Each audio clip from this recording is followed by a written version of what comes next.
Hello बच्चों। हम लोग पढ़ रहे थे भूगोल में लैंड रिसोर्सेज। लैंड रिसोर्सेज का क्या मतलब है? जो भी आपको सरफेस पे दिखाई दे रहा है वो सब लैंड रिसोर्सेज के अंडर में आएगा।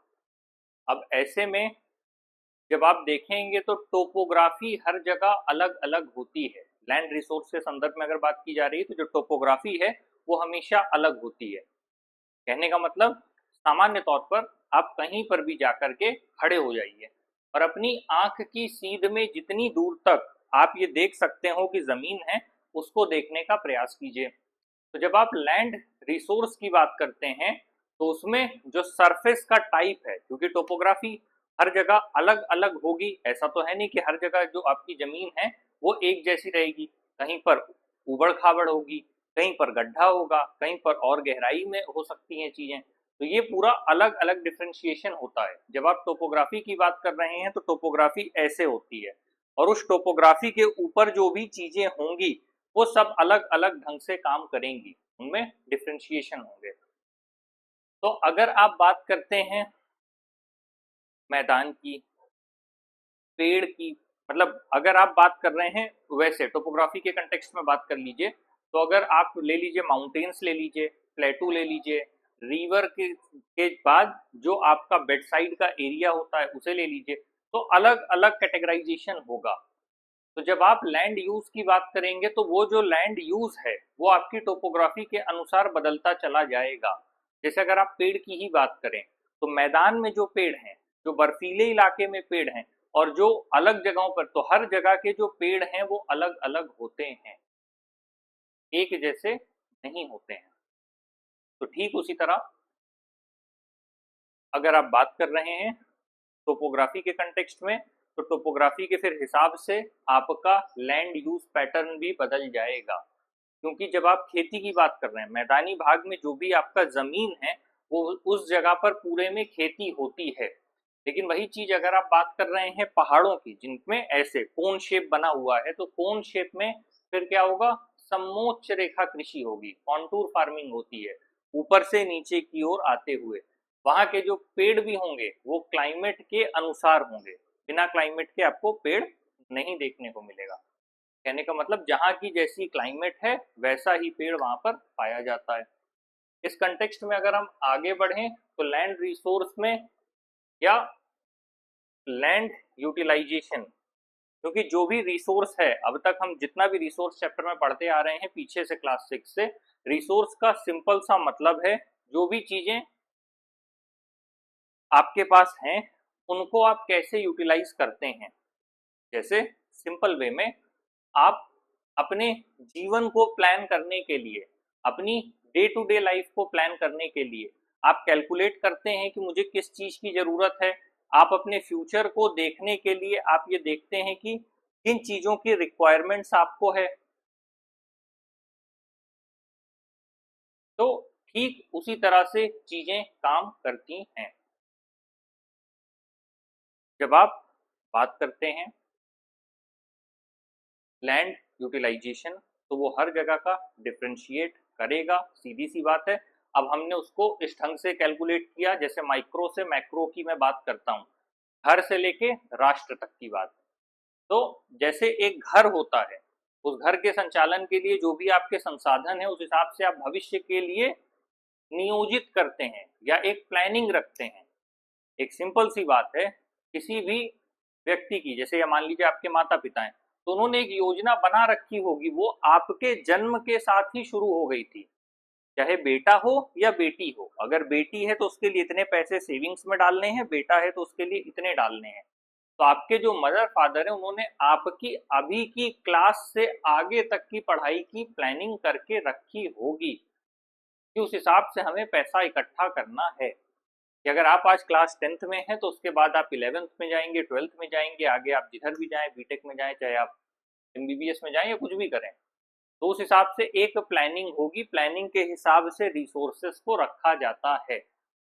इसीलिए जब लोग कहते हैं कि लोग सेविंग्स के पीछे क्यों भागते हैं, सेविंग्स के पीछे भागने का यही कारण है क्योंकि लोगों को नहीं पता होता कि कब उनको इमरजेंसी फंड की जरूरत पड़ जाएगी। जो चीज एक घर पर लागू हो रही है वो लगभग लगभग आप राष्ट्र के कंटेक्स्ट में समझ सकते हैं।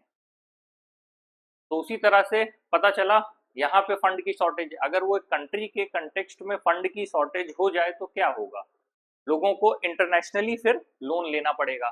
तो अगर इंटरनेशनल लोन लेंगे भी तो वो बाद में लौटाना पड़ेगा और उस पर अच्छा खासा ब्याज लगेगा, सारी चीजें होंगी। तो कहने का मतलब है सब कुछ, पूरी इकोनॉमी जो है सर्कुलर काम करती है। ठीक वही चीज अगर आप बात करेंगे फूड सिक्योरिटी के कंटेक्स्ट में, तब भी वही चीजें लागू हो जाएंगी। तो वो खैर अलग सेपरेट सेशन में जाएगा। तो जब हम बात कर रहे हैं लैंड रिसोर्स कहाँ कहाँ यूटिलाइज होते हैं, पहला है फॉरेस्ट्स। फॉरेस्ट से क्या मतलब है, सिंपल वे में जब आप बात कर रहे हैं कि जो जमीन है उसका अधिकांश हिस्सा जंगलों के लिए है, उसी में फॉरेस्ट पहला सेक्शन आता है। दूसरा है land not available for cultivation, मतलब जमीन तो है लेकिन वो खेती के लायक नहीं है। कभी आपने सोचा अगर आप शहर में रह रहे हैं और जिस जगह आपका घर बना है वो घर हो सकता है खेती योग्य जमीन के ऊपर बना हो। अब स्थिति ये है कि अलग अलग जगहें हैं, उस हिसाब से परिस्थितियां होती हैं। कुछ जगहों पर आप ऐसा देखेंगे कि वहां पर खेती की जमीन थी लेकिन उसी को हम अर्बनाइजेशन कहते हैं, उसी को हम चीजों में परिवर्तन कहते हैं कि अर्बनाइजेशन की वजह से चीजों को लगातार काटा गया और वहां पर आपने अच्छी खासी बस्तियां बसा दी और वहां पर जबकि खेती हो सकती थी। तो जब जमीन की बात कर रहे हैं, चाहे वो प्लेन एरिया की जमीन हो, हर जगह आपको खेती होते नहीं दिखेगी। अलग अलग जो लैंड के यूज हैं वो अलग अलग हैं। दूसरा, एक ही जमीन में जब सोचिए बार बार खेती करना है तो वो जमीन एक लेवल के बाद किस हद तक खत्म हो जाएगी आप भी समझ सकते हैं।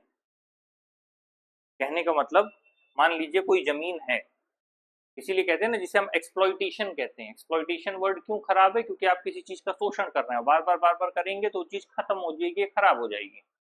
अब जब हम बात कर रहे हैं एक लैंड की, मान लीजिए एक साल उसमें 100% उर्वरता की स्थिति थी, वापस से खेती हुई, सब कुछ हुई, एक साल बीत गया, उसको पूरी तरह से खोदा गया, सारी चीजें की गई और वापस से जब अगले साल किया तो उसमें केवल 90% फर्टिलिटी बची।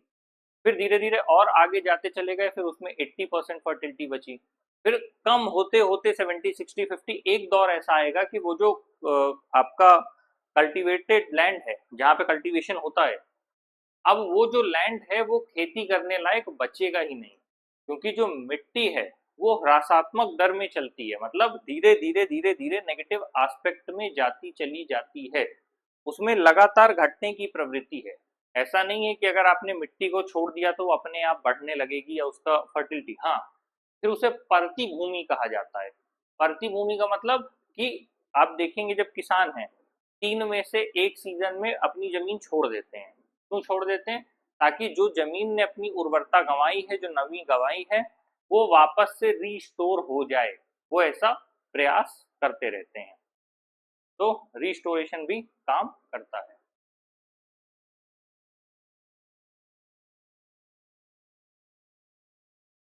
तो उसे हम बैरन या वेस्ट लैंड कहते हैं। बैरन लैंड को, sorry, barren and waste land हम कहते हैं कि उस पे कुछ भी उगाया नहीं जा सकता है, वो बंजर भूमि है, उससे आप कोई भी प्रोडक्टिविटी नहीं ले सकते हैं। जब हम लैंड को नॉन एग्रीकल्चरल यूजेस में इस्तेमाल कर लेते हैं, अभी जिसकी बात मैंने बताई कि अर्बनाइजेशन के नाम पर आप क्या करते हैं, वहां पर घर बना देते हैं, वहां पर फैक्ट्री बना देते हैं, वहां पर चीजें बना देते हैं, तो आप उन चीजों को पूरी तरह से क्या करते हैं, डिस्ट्रॉय करते चले जाते हैं। दूसरा है other uncultivated land excluding fallow land. तो ऐसी जगह जहां कल्टीवेशन तो नहीं हो रहा है लेकिन वो दूसरे कामों में भी कभी कभी इस्तेमाल में आ सकती है, जैसे जानवरों के चरने के लिए जो जमीन होती है उसे हम ग्रेजिंग लैंड कहते हैं।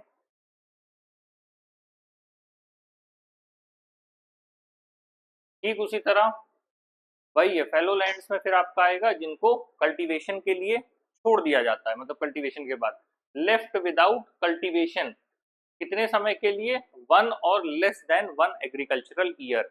अभी मैंने वही कहा कि कई बार किसान क्या करते हैं, अपनी जमीन को परती छोड़ देते हैं।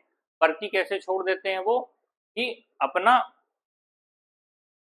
एक समय, एक सीजन में अपना काम वो कर लेते हैं, दूसरे सीजन में गैप कर देते हैं, तीसरे में फिर वो करते हैं कुछ भी, तो वो बीच का हिस्सा जब वो छोड़ देते हैं तो ऐसी स्थिति होती है।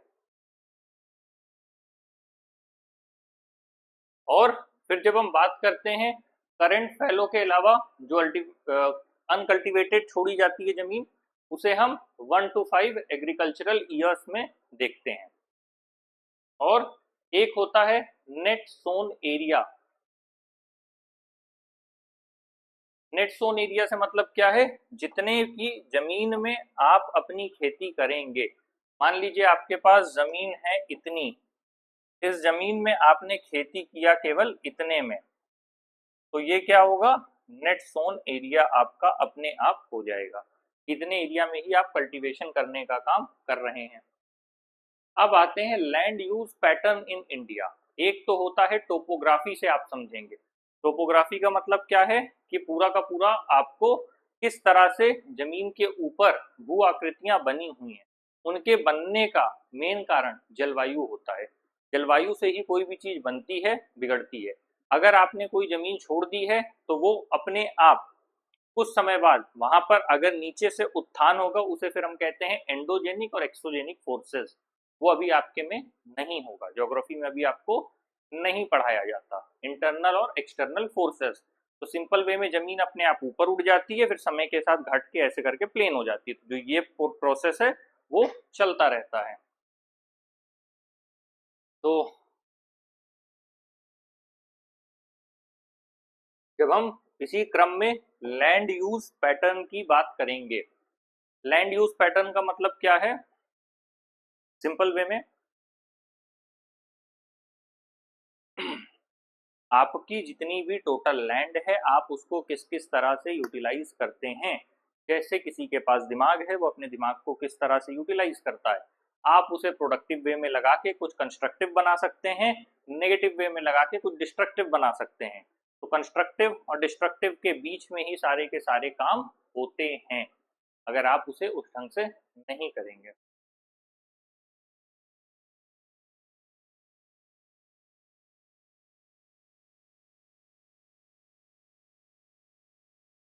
जब लैंड की बात की जाती है, अभी हमने वही चीज डिस्कस किया है कि फिर वो फिजिकल फैक्टर से काम करता है। फिजिकल फैक्टर का सिंपल सा मतलब क्या हुआ, टोपोग्राफी से डिपेंड करेगा। और उसी हिसाब से फिर आपका क्लाइमेट आएगा, कि क्लाइमेट किस तरह का होगा उस जगह पे, ये इस बात से निर्भर करेगा कि सारी चीजें कैसी होंगी। अगेन सॉइल टाइप्स, जमीन का जो प्रकार है वो किस तरह का होता है। साथ ही जो भी आपके ह्यूमन फैक्टर्स हैं, वो आपको पता है कि ह्यूमन को अपनी सुविधा का अच्छे से पता है, वो उसी जगह पर रहता है जो जगह उसके लिए कंफर्टेबल होती है। तो जैसे हम प्लेन एरिया की बात करते हैं, वहां पर रहना अपेक्षाकृत आसान है, क्योंकि अगर आप पहाड़ी इलाके में हो सकता है आपको अपने जीवन का छोटा सा काम करने के लिए भी कई किलोमीटर दूर की यात्रा करनी पड़ती हो। अगर हम उत्तराखंड जैसी जगह की ही बात करें, तो जो लोग वैसी जगहों पर रह रहे हैं, उन्हें अपने डेली बेसिस के जो भी आइटम्स हैं, उनके लिए भी काफ़ी मेहनत करनी पड़ती है। जबकि अगर आप प्लेन एरिया में रह रहे हैं तो इस तरह की प्रॉब्लम नहीं देखने को मिलती, क्योंकि सुगम आवाजाही है। तो जहाँ पॉपुलेशन की डेंसिटी की बात आएगी, पॉपुलेशन वहीं पर होगी जहाँ पर उसके रहने के लिए सारी सुख सुविधाएं उपस्थित हैं, ये सारी व्यवस्थाएं उपस्थित हैं, तो वहीं पर डेंसिटी मिलेगी। फिर आता है टेक्नोलॉजिकल कैपेसिटी। कहीं पर भी रहने के लिए पहली चीज होती है इकोनॉमिक एक्टिविटी। मान लीजिए आप एक शहर से दूसरे शहर जाना चाह रहे हैं, तो पहला सवाल है कि आपके पास in terms of economy opportunity क्या है। जैसे कई बार लोग कहते भी हैं कि इस शहर में शिफ्ट हो जाओ या इस शहर में शिफ्ट हो जाओ, किसी शहर में जाने से पहले आपके पास इकोनॉमिक अपॉर्चुनिटी क्या है, और कितनी है वो आपको क्लियर होना चाहिए। क्योंकि अगर आपको यही नहीं पता कि आपके पास इकोनॉमिक अपॉर्चुनिटी क्या है, तो वहां जाने के बाद पॉसिबिलिटी है कि आप चीजों को बनाने की बजाय खराब कर देंगे। और उसी कंटेक्स्ट में टेक्नोलॉजिकल कैपेबिलिटी काम करती है कि अगर आपके पास टेक्नोलॉजी नहीं है, कहीं जाना है, पहली चीज इकोनॉमिक अपॉर्चुनिटी हो गई। इकोनॉमिक अपॉर्चुनिटी में दूसरी चीज आपको ये देखना होता है कि आपकी टेक्नोलॉजिकल कैपेबिलिटी उतनी होनी चाहिए। आप कहीं रह रहे हैं जहां से कोयला निकालना है और आपकी टेक्नोलॉजिकल कैपेबिलिटी है पैराशूट उड़ाने की, पैराशूट से वापस नीचे आने की, तब दोनों में फर्क हो गया। आपको रहना कहीं चाहिए, आप हैं कहीं और, तो डिपेंड कर जाता है। ये बहुत अपोजिट टाइप के एग्जांपल्स हो गए, but in a simple way आप जहां पर हैं उस हिसाब की टेक्नोलॉजी आपके पास अवेलेबल होनी चाहिए। अगर मैं अपनी बात कह पा रहा हूं तो वो टेक्नोलॉजी के माध्यम से कह पा रहा हूं और कोई वजह नहीं है। अगर ये टेक्नोलॉजी रिमूव कर दी जाए तो फिर कुछ भी नहीं बचेगा। तो ये जो टेक्नोलॉजी है इसी का और बेटर वे में अगर इस्तेमाल किया जाए तो चीजों को और बेहतर बनाया जा सकता है। तो कहीं पर भी रहने के लिए पहली चीज रिसोर्सेज है, फिर टेक्नोलॉजिकल कैपेबिलिटी आती है, उसके बाद आता है कल्चर एंड ट्रेडिशंस। अब आप इसे ऐसे कह सकते हैं कि मान लीजिए मैं चाहूं, ठीक है, मैं उत्तर भारत में रहने वाला व्यक्ति, अगर मैं चाहूं कि कल मैं कहीं शिफ्ट हो जाऊं और मैं केरल चला जाऊं या मैं तमिलनाडु चला जाऊं, आंध्र प्रदेश चला जाऊं, मैं साउथ इंडिया में कहीं जाकर के रहने लगूं, वहां आसपास जो यूपी के, बिहार के लोग हैं, राजस्थान के हैं, उनसे तो मेरी बातचीत हो सकती है, लेकिन जो व्यक्ति वहीं का लोकल है उससे मेरी बातचीत नहीं हो पाएगी। ये एक ज्यादा बड़ा सवाल हो जाएगा। तो यहाँ आपको चीजों को समझना होगा कि आप चीजों को मैनेज कैसे करते हैं, एक चीज ये है। दूसरा, जो भी आपके कल्चर और ट्रेडिशंस हैं उनके अकॉर्डिंग ही आप सरवाइव कर पाएंगे। आप अपने से बहुत ज्यादा डिफरेंट लोगों के बीच नहीं रह सकते। उसका रीजन क्या है? मान लीजिए आप कहीं बिजनेस करने गए, आपको लोगों की लैंग्वेज ही नहीं पता, तो आप कम्युनिकेट कैसे करेंगे? कम्युनिकेशन ही सबसे बड़ी प्रॉब्लम बन जाएगी। आप अपने आसपास के लोगों से जो भी करना चाह रहे हैं वो करने के लिए आपको कल्चर और ट्रेडिशंस मैच होने चाहिए। जैसे कहीं पर मान लीजिए कि नॉनवेज खाने की आदत है, वो गलत चीज है, नहीं खाना चाहिए, लेकिन मान लीजिए वहाँ नॉनवेज खाने की आदत है और आपकी वेज की आदत है और आप ऐसी जगह चले गए वहाँ का ट्रेडिशन कुछ और है, आप क्या करेंगे मजबूरी में? कुछ नहीं, पत्ता खा के जिंदा रहेंगे और कोई विकल्प भी नहीं है। तो बस यही ऑप्शन हो सकते हैं। तो इसीलिए पहले तय किया जाता है कि आप कहाँ जा रहे हैं। ये एक लैंड यूज कैटेगरीज को लेकर के पाई चार्ट बनाया गया है। पाई चार्ट का बेसिक यही मतलब है कि आपको दो अलग अलग पाई चार्ट के थ्रू कंपैरिजन करने को दिया जा रहा है।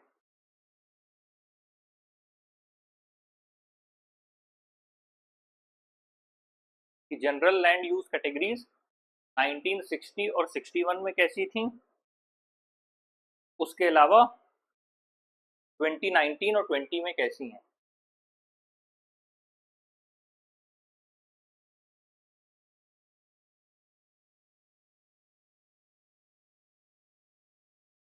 तो इस पाई चार्ट को देख के क्या समझ में आ रहा है?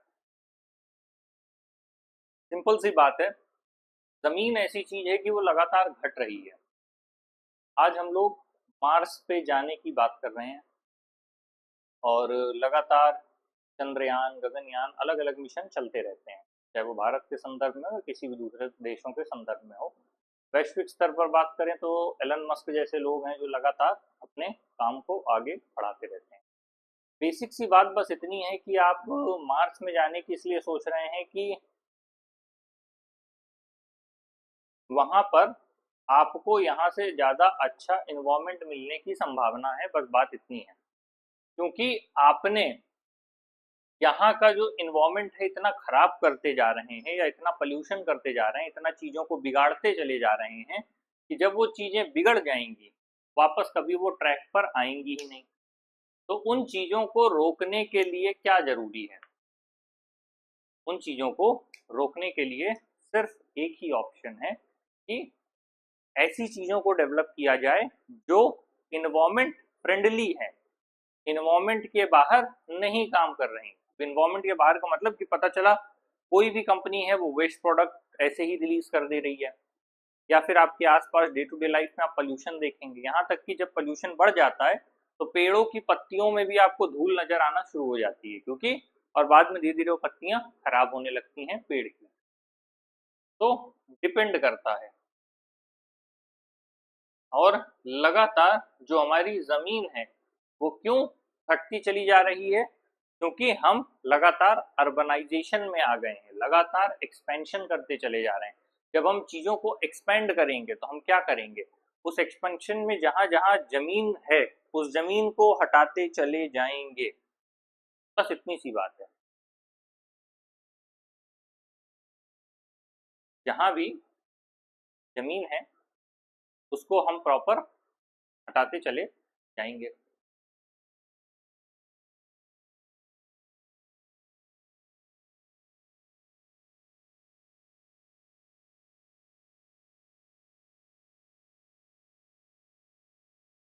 जब ज्योग्राफिकल एरिया की बात करते हैं, जिसे हम हिंदी में कहते हैं 32,87,263 वर्ग किलोमीटर, वही 3.28 मिलियन स्क्वायर किलोमीटर है। ये लैंड यूज डाटा है जो कि लगभग लगभग 93% को कवर करने का काम करता है। क्योंकि अब यहाँ ध्यान दीजिएगा कि ज्योग्राफिकल एरिया की जो रिपोर्टिंग है वो अभी कंप्लीट नहीं हुई है, कि जो नॉर्थ ईस्ट के पार्ट हैं वहां पर हम पता कर सकें।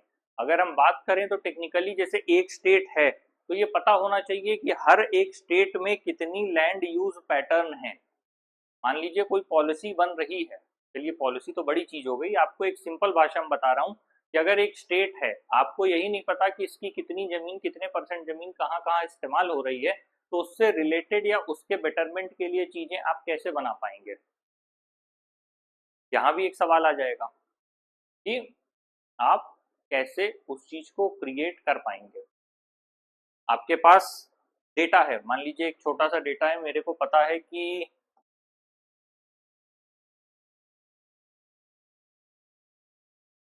ये एक जगह है, ठीक है, ये एक जगह है। अब मुझे पता है कि जहां जहां प्लस है वहां वहां पे इन्वायरमेंट है, और जहां पर नहीं है वहां पर नहीं है। तब तो मैं इस प्लेस को आइडेंटिफाई कर पाऊंगा कि कहाँ कहाँ नहीं है। मान लीजिए यहाँ नहीं है, यहाँ नहीं है, यहाँ नहीं है, यहाँ नहीं है, तब तो मैं आइडेंटिफाई कर पाऊंगा। अगर मेरे पास डेटा ही नहीं है कि कहाँ पर कितना क्या है तो फिर मैं आइडेंटिफाई भी मेरे लिए कर पाना मुश्किल होगा। लेकिन अगर एक बार चीजें मिल जाएं तो फिर आइडेंटिफाई करके उसके हिसाब से काम हो सकता है।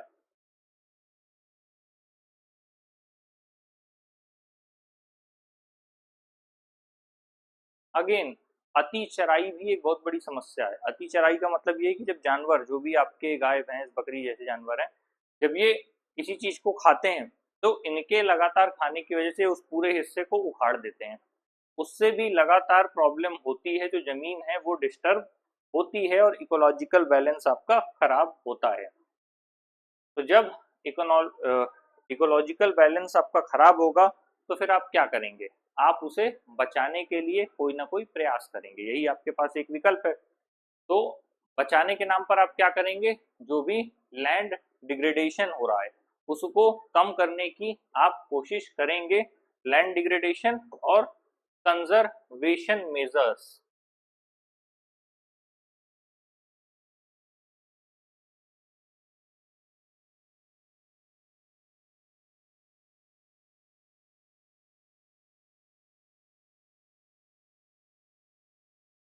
जो अपनी जमीन है, स्वाभाविक सी बात है, जमीन किसी की स्वामित्व में हो सकती है, लेकिन किसी की अपनी कैसे कह सकते हैं आप, क्योंकि वो पहले आपके बुजुर्गों की थी, आने वाले समय में आपकी आने वाली पीढ़ी की होगी। तो जमीन है, वो अपनी जगह पर है, तो स्वाभाविक सी बात है वो जमीन चेंज कैसे होगी, वो नहीं हो सकती।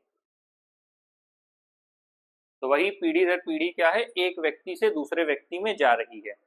अब उसमें समझने वाली बात यह है कि जब एसेट फिजिकल है तो दिक्कत नहीं है, लेकिन आप एग्रीकल्चरल लैंड की बात कर रहे हैं, मान लीजिए आपके दादा हैं वो 100 साल तक थे, उनके समय में जो जमीन इस्तेमाल हुई तो उतने साल तो उसमें खेती हो चुकी है, फिर आपके पिता के समय हुई, फिर आपके समय होगी। फिर उसके आगे वाले में होगी। तो जब वो जमीन तो वही है और इतने साल से लगातार आप उसमें पैदावार डालते चले जा रहे हैं, मतलब पैदावार निकल रही है, उसमें जो भी चीजें आप डाल रहे हैं, पेस्टिसाइड और जितनी भी सारी चीजें हैं, उनको हर बार सिर्फ इसीलिए डाला जा रहा है कि ग्रोथ आपकी बेटर हो, लेकिन नेचुरल में जो सॉइल हेल्थ है वो काफी खराब हो चुकी है। जो हमारा 95% बेसिक नीड्स है वो यहीं से आता है। जैसे 95% बेसिक नीड्स की जब हम बात करते हैं तो वो इस ढंग से काम करता है कि फूड, शेल्टर, क्लोथिंग, जैसे कहते हैं ना रोटी, कपड़ा, मकान। तो हर आदमी की पहली जरूरत है रोटी।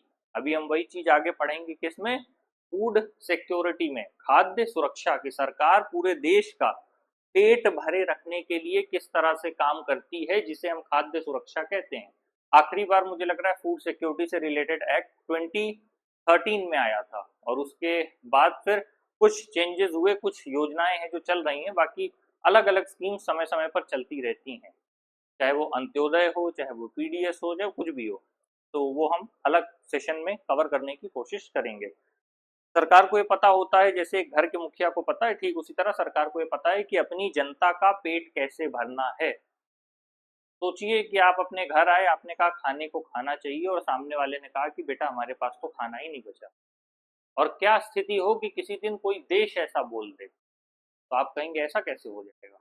होता है। अभी गाजा जैसी जो स्थिति है, फिलिस्तीन की जो लड़ाई चल रही है, गाजा की जो स्थिति है, वहां लोगों के पास खाने के लिए अनाज नहीं। कोई देश तब नहीं फेल करता जब वहां के लोग परेशान हो, या वहां की जो आम लोगों की जिंदगी है। जैसे कहते हैं ना, किसी परिवार की स्थिति देख के आप अंदाजा लगा लेते हैं कि उस घर का मुखिया और लोग कैसे हैं, उसी तरह आप किसी देश की स्थिति देख के अंदाजा लगा सकते हैं कि वहां शीर्ष स्तर पर बैठे अधिकारी क्या कर रहे हैं।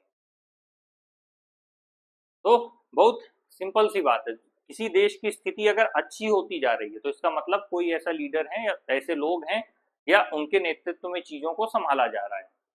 और अगर किसी देश की स्थिति, मान लीजिए अभी आपने हाल में बांग्लादेश की स्थिति सुनी, फिर नेपाल की सुन ली, पाकिस्तान वालों को देख ही रहे हैं, उनके रोना चलता ही रहता है।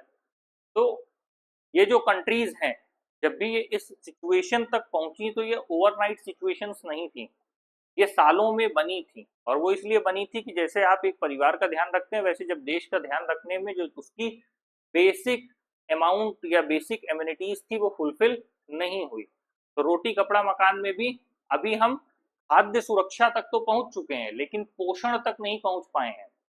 पहले चुनौती थी पेट भर लेने की, पेट तो भर गया, तो आपकी खाद्य सुरक्षा हो गई। लगातार जब फेमाइन्स आए, चाहे वो 1960 का डेकेड रहा हो या उसके पहले 1943 का बंगाल वाला हो, तो जितने भी अकाल आए, अकाल ने ये बता दिया देश को कि अपनी खाद्य सुरक्षा को रखना जरूरी है। तो उसके लिए सरकार अलग से बफर स्टॉक रख लेती है, सरकार के पास रिजर्व में है। जैसे आपके घर में कोई भी चीज बन रही है तो उसके अलावा और चीजें रिजर्व में है, ऐसा नहीं हो आपके पास चीनी रखी है, चाय की पत्ती रखी, बाकी चीजें सब सामान आपका रिजर्व में रखा हुआ है। तो बेसिक सा मतलब इतना सा है कि खाद्य सुरक्षा की स्थिति वर्तमान में, क्योंकि बीच में आपकी हरित क्रांति आई, सारी चीजें हुई, खाद्य सुरक्षा की स्थिति तो पूरी है, लेकिन अभी जो पोषण की स्थिति है वो पूरी नहीं हो पा रही। पहला स्तर तो आ गया कि सबका पेट भरा होना चाहिए, उसके लिए अलग अलग स्कीम्स चलती हैं, वो हम डिटेल में बाद में पढ़ेंगे। पेट तो भरा है, लेकिन अब पोषण का क्या करें। हमारे यहाँ वेस्टिंग और स्टंटिंग की प्रॉब्लम है। वेस्टिंग स्टंटिंग क्या है, हाइट कम रह जाना, लंबाई ना बढ़ना, या वजन का अनियंत्रित होना, ये दोनों समस्याओं में आता है, पोषण के तहत देखा जाता है वेस्टिंग और स्टंटिंग। आप देखते होंगे कभी कभी क्रिकेट मैच देखते हैं, आप ऑस्ट्रेलिया की टीम देखिए, न्यूजीलैंड की टीम देखिए, यहाँ पे आपको सब लोग एक जैसे एक ही हाइट के दिखेंगे, लगभग लगभग सबके हाइट का जो है वो लगभग सिमिलर होती है, सारे प्लेयर्स आप देख लीजिए। वही आप इंडिया का देख लीजिए, बांग्लादेश देख लीजिए, श्रीलंका देख लीजिए, यहाँ की टीमों में आप देखेंगे कोई छोटा है, कोई बड़ा है, कोई पतला है, कोई मोटा है, कोई कैसा है। मतलब ये जो अंतर है, ये जो डिफ्रेंशिएशन है, ये डिफ्रेंशिएशन कहाँ से आ रहा है, ये डिफ्रेंशिएशन आ रहा है लेवल ऑफ न्यूट्रिशियस फूड से। एक व्यक्ति को बचपन से ऐसा खाना मिल पाया जिसमें पोषण के तत्व उपलब्ध थे, तो जो उसकी हड्डी है, जो उसकी मांसपेशियां है, जो उसका शरीर है, वो औरों से ज्यादा ताकतवर हो गया। और जिस एक व्यक्ति के पास वो सारी चीजें उपलब्ध नहीं है, तो उसके साथ क्या होगा, उसे अपने जीवन की प्रारंभिक अवस्था में कुछ चीजें नहीं मिली, तो जब वो नहीं मिलेंगी तो उसकी वजह से उसका जीवन धीरे धीरे नेगेटिव डायरेक्शन में आएगा। इसी क्रम में बहुत से टीके लगवाए जाते हैं, अगर प्रॉपर टीका नहीं लगवाया तो उसमें भी समस्या होगी, तो वो आगे चल के समस्या पैदा करेगा। तो ये सारी चीजें हैं, जैसे हम खाद्य सुरक्षा की ही बात करने लग गए, तो खाद्य सुरक्षा में भी अभी पोषण की स्थिति पूरी तरह से नहीं आ पाई है। उसके लिए फिर कुछ सर्टिफाइड कुछ क्रॉप्स थी, उनको डेवलप किया गया, लेकिन अभी भी उस लेवल पर चीजें नहीं है। मतलब केवल अनाज से आपको सारे पोषण तत्व मिल जाएं, अभी ऐसी स्थिति नहीं है, उसके लिए कुछ ना कुछ आपको अलग से लेना पड़ता है। और केवल ह्यूमन एक्टिविटीज जिम्मेदार नहीं है इस डिग्रेडेशन के लिए। जो ये डिग्रेडेशन है वो कई बार नेचुरल रीजन से भी होता है, जिसकी वजह से जो लैंड है वो डैमेज होने लगती है।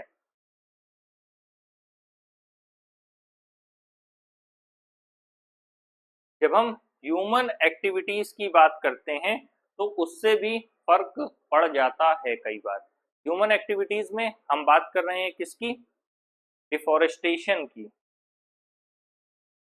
पेड़ों को काटे जाने की। जब हम लगातार पेड़ को काटेंगे अपने हितों के लिए तो भी समस्याएं पैदा होंगी। ओवर ग्रेजिंग, लगातार अति चराई की स्थिति, ज्यादा से ज्यादा जमीनों पर चराना, फिर उससे जो भी होगा नुकसान होगा। माइनिंग, माइनिंग का मतलब वही है कि किसी कुछ कोई ऐसा धातु है जमीन के नीचे जिसको निकालने से आपका आर्थिक रूप से फायदा होगा, और चूंकि आर्थिक रूप से फायदा होगा तो उसकी वजह से आप उस जगह पर लगातार माइनिंग किए जा रहे हैं, और उस माइनिंग करने से उस जमीन को अच्छा खासा लॉस देखने को मिलेगा।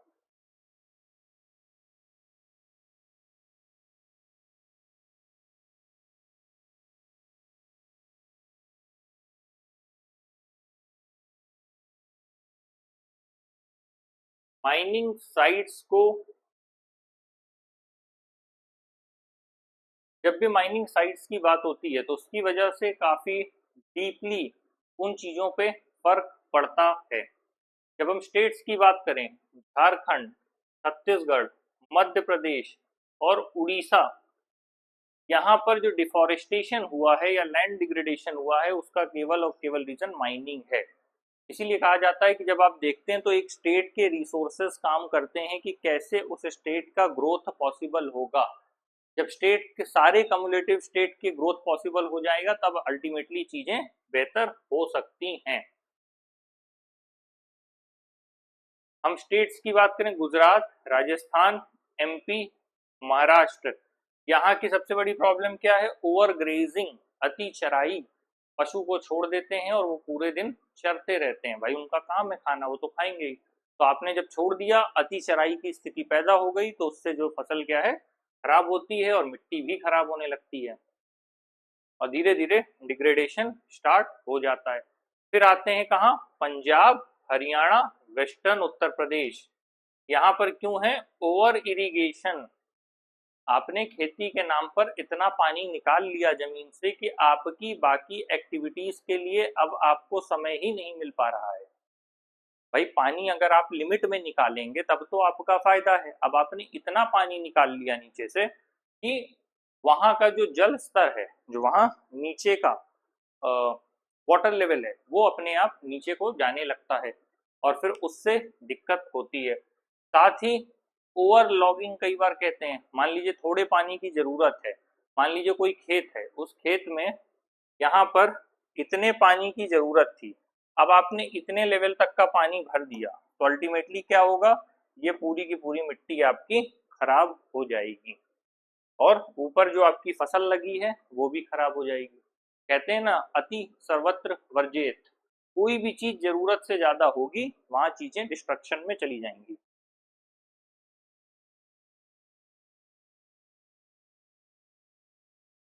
इसकी वजह से सैलिनिटी इंक्रीज होती है और एल्केलिनिटी होती है सॉइल में। मिनरल प्रोसेसिंग जैसे ग्राइंडिंग ऑफ लाइमस्टोन, लाइमस्टोन की ग्राइंडिंग से क्या मिलता है, हमें जो सीमेंट मिलती है जिससे हमारा घर बनने के बाद पलस्तर होता है। सीमेंट से ही आपकी सारी की सारी आरसीसी वाली रोड्स बनेंगी, आपके ओवरब्रिज बनेंगे, आपकी सारी चीजें बनेंगी, तो बिना सीमेंट के नहीं बनेंगी। अब सोचने वाली बात है कि क्या कभी किसी ने सोचा कि सीमेंट का अल्टरनेट क्या हो सकता है। सीमेंट तो प्रकृति से मिलने वाला चूना पत्थर है, वो जब ठीक हो मतलब उसको रिफाइन कर देते हैं तो उसी से यूज कर लेते हैं। तो क्या पॉसिबल अल्टरनेटिव्स हो सकते हैं, अगर किसी के दिमाग में आए तो वो बताएंगे।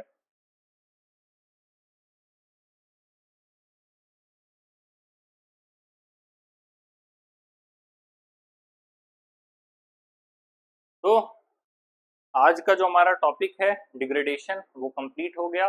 बेसिकली लैंड डिग्रेडेशन में वही है कि आपकी जो ऊपरी परत है वो लगातार इतनी ज़्यादा इस्तेमाल होती जा रही है कि उसकी वजह से मिट्टी में कटाव हो रहा है और उसका ह्रास होता है, उर्वरता कम होती चली जाती है। तो जब हम लैंड डिग्रेडेशन की बात कर रहे हैं तो उसमें अति चराई हो चाहे डिफॉरेस्टेशन हो, ये सारे फैक्टर्स आते हैं, या वाटर लॉगिंग हो, सबको मिला करके ये पता चलता है कि कैसे चीज़ें बदलती हैं इन टर्म्स ऑफ लैंड। क्योंकि जब जमीन है, एक जगह की जमीन अच्छी है, धीरे धीरे बार बार इस्तेमाल किया तो फिर वो क्या हो जाएगी, बंजर हो सकती है, और फिर हो जाती है, फिर उसे कई बार परती छोड़ा जाता है, धीरे धीरे जब जमीन वापस से उसमें कुछ उगाने की स्थिति आ जाती है। तो इस तरह की स्थिति देखने को मिलता है। कोई भी चीज देखना है तो उसके विकास क्रम के माध्यम से समझें। जब आप लैंड डिग्रेडेशन की बात भी कर रहे हैं तो लैंड डिग्रेडेशन का भी मतलब सिंपल सा यही है कि जमीन का ह्रास हो रहा है लगातार, सिर्फ इस तरह की परिस्थितियों की वजह से। तो आज की क्लास कंप्लीट हुई। नेक्स्ट क्लास में हम देखेंगे soil as a resource. Thank you.